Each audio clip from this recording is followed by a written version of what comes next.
What's going on, guys? Welcome back to Trapfish Aquatics. Today we're going to be doing a species spotlight of the Oranda Goldfish. Now, the Oranda Goldfish is one of many varieties of fancy goldfish that are available to the hobbyists in the aquarium hobby. Fancy goldfish generally have different needs than that of a common goldfish, but aren't overly difficult to care for. And the Oranda Goldfish is a artificially cultivated fish, which stems from the common goldfish through selective breeding. And there is a history of the Oranda Goldfish that stems all the way back to ancient China, and there's actually further mention back into the 15th century of modified goldfish, Orandas, Ryukins, all different varieties and kinds of the fancy style goldfish. So they've been around for quite a while.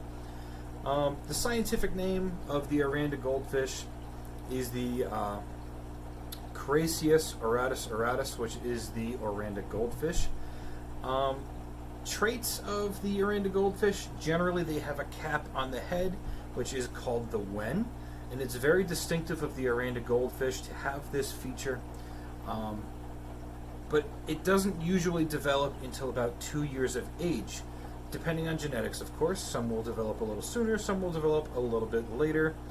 They also have a very round body. Usually the body is about 30% longer than the width, which gives the Oranda Goldfish a very visible round shape. Oranda Goldfish come in a variety of colors. Lots of different colors with this fish. So start off with some solid colors. You get solid black, solid red, solid white. You can get blue Orandas, as well as your typical orange, as well as many varieties of color mixed in between all of these different varieties. I'll show you guys some pictures here. Care level for these fish, easy to intermediate. Now, the only reason I'm going to bump it into intermediate a little bit is mainly due to the water change maintenance that you have to do. These guys create a lot of mess. They eat a lot, so they produce a lot of urea and ammonia, which ends up being a high level of nitrate. So you're going to have to do more water changes than you normally would for, say, normal tropical fish. You also have to use caution with these fish with decorations. Most Orandas and fancy goldfish alike are very derpy. They don't swim perfectly well, as you can kind of see here with mine. And they're very adventurous, so they get very easily stuck into certain ornaments. So if you have an ornament that is a piece of driftwood, they'll try and swim through the branches of the driftwood, but they can't really tell how big they are versus the opening size, so chances are they could get stuck and injure or kill themselves without meaning to. So you have to be very cautious. As you can see in my tank here, I have some larger rocks spaced out so they have something to swim through, but no small spaces that they can get stuck in. So be very cautious of that. Fancy goldfish and Orandas also prefer slow-moving water, so you don't want to have on a 55-gallon aquarium an FX6 canister filter really cranking that water volume in that tank. You don't want to have power heads all over the place. You can see in this tank here I've got 3 hang-on backs, so they're not moving a ton of water, but I also have some air stones, so the water current in this tank is moving very slow. So these guys are fully capable of swimming around, going out through the whole tank comfortably, and it's not really pushing them around and causing them any stress. The average size of an Oranda goldfish, they get 9 to 12 inches. That's including fins on average. So they get quite large. And pH level for this fish, 7.0 is about ideal, but they will do okay in a range from 6.0 to 8.0. They can adapt to a wide range of water qualities. So generally speaking, not necessarily a huge issue if you can't get the ideal pH for them, which is 7.0. Temperature. Now, temperature with goldfish in general is a widely discussed topic, so I'm going to talk a little bit more in depth on temperature with these guys. And if you want any of the information that I talk about here, feel free to reach out to me personally, and I will provide you a copy of the synopsis of all the research that was written by Dr. James Kopko, and I'll give that to you guys. So first things first, goldfish are not cold water fish, right? They're temperate water fish, And what does that mean? That means goldfish can go in cold water as well as warm water in a wide range of temperatures. So the average hobbyist can keep these fish anywhere between 50 and 86 degrees, and the fish will do fine. Now, according to all the scientific research that I've read through, goldfish prefer 78 to 86 degrees Fahrenheit. Now, if you're wondering how they came to this conclusion, without asking them and having them tell them what temperature they prefer, they actually had different chambers of water hooked up that were heated to different temperatures with access for all of the goldfish to get into these different chambers. And the goldfish preferred all of the ones from 78 to 86 degrees versus all of the colder ones on average. So some of them prefer the colder temperatures, but a majority of them preferred the warmer temperatures. So that's how they came to that conclusion. But most people just keep goldfish at room temperature because that saves on the need of having a heater. And because they're temperate, if the temperature goes up or down, it doesn't really make a whole lot of difference because these guys can handle it perfectly fine. They're very well capable of adapting to those temperature changes. Now, one thing I'm going to add to this, just to show you guys the range in temperature that these guys can actually survive in, not thrive, but survive, I'm going to give you guys the lethal ranges of temperature for goldfish. So if you go down and up to these temperatures, the goldfish will not survive. And the range on this temperature is very wide. Lethal low range is 32.5 degrees Fahrenheit, and high range is 110.5 degrees Fahrenheit.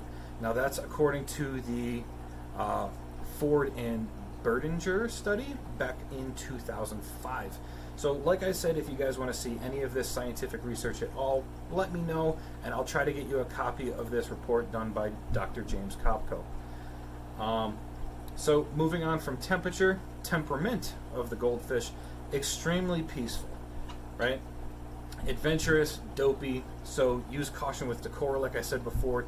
Make sure they have an area where they're not going to be injuring themselves and getting themselves stuck in places. Make sure it's an open swimming environment so that they can move freely throughout the tank and not have any obstructions. Breeding. So breeding for these guys is a little interesting because they're seasonal breeders, but you can replicate that. So seasonally, basically what happens is when you have a stretch of colder temperatures and the temperatures warm up, that's going to cause a spawn with goldfish. Now, when goldfish spawn, you're going to see the males are going to develop breeding tubercles on their gill plates as well as the front of their pectoral fins. They're going to look like little white spots. It's not ick, it's normal. They're breeding tubercles or breeding stars, and only the males will get those. And then the males are going to chase the females around. You're going to see them swimming between their tails, pushing on the back of their bellies. And what they're doing is they're pushing on the belly of the female, trying to get her to release eggs so that they can then go ahead and fertilize them. Now, you can replicate those conditions in the aquarium with the use of a heater. So basically, have a heater in the aquarium. Don't heat the aquarium and leave it at room temperature for a month or two. And then put the heater in, turn it up to about 75 to 80 degrees. And when that temperature warms up, it's going to simulate a spawn, and the goldfish will start spawning. And if you want to, set up a breeding tank, let them spawn in that tank on a spawning mop or just on the floor of the aquarium. And then once they're done spawning, remove the adults so that the eggs can hatch, and then you can raise them up that way. Generally, goldfish breeding like that is done in ponds, and it's much more easy to have them do it naturally. So either way works. Or if you want to, you can even hand spawn them. I have a video on that. It's actually the first video on my channel, so you guys can check that out. Link in the description down below. Very old video. I apologize for how awkward I am in that video, but it does exist. And there's also many other videos on YouTube to teach you how to do it. It's not very hard to do. It's very easy, and it works very well. I've spawned many goldfish that way. Tank size for these guys. So I see everywhere that people say 20 gallons for the first goldfish and 10 gallons for every goldfish after that.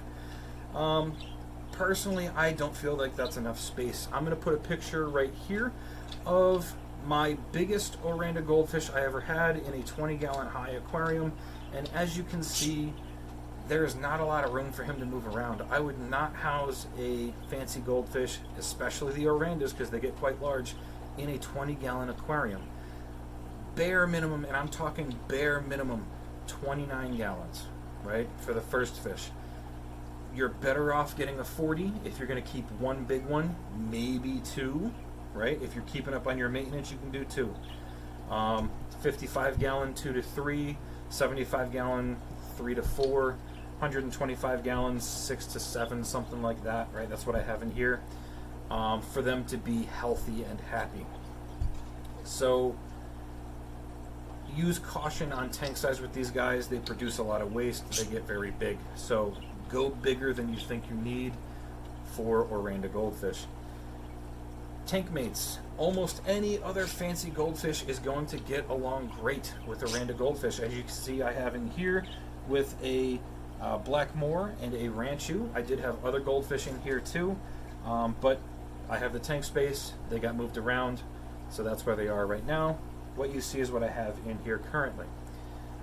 As far as food, feeding these guys isn't really hard. They'll accept a wide variety of foods and not just store-bought fish foods. A high-quality pellet is always ideal. I also feed these guys some frozen shrimp and frozen tilapia fillets cut up. They will happily eat that, as well as you want to make sure that you give them a good diet of vegetables. So I give them lettuce, spinach, broccoli florets, yellow squash, zucchini, occasional peas, deshelled, of course, but a wide variety of vegetables they will eat as well as store-bought proteins and a high-quality pellet to make sure they're getting the vitamins and minerals that they need, and these guys are going to do extremely well. Now, if you want to be able to determine the gender of your Oranda goldfish, I do have a video specifically for determining goldfish gender. I will leave the link for that in the description down below. It's not very hard to figure out. It's pretty much easy, but I don't want to spend another 15 minutes explaining to you guys how to do it. So, video, link in the description. Go ahead and check that out. But basically, that is the Oranda goldfish. If you guys have any questions at all about the Oranda goldfish, go ahead and drop a comment down below. I will be happy to answer it for you. As always, links in the description down below. Thank you guys for watching Trap Fish Aquatics, and I will see you guys in the next video.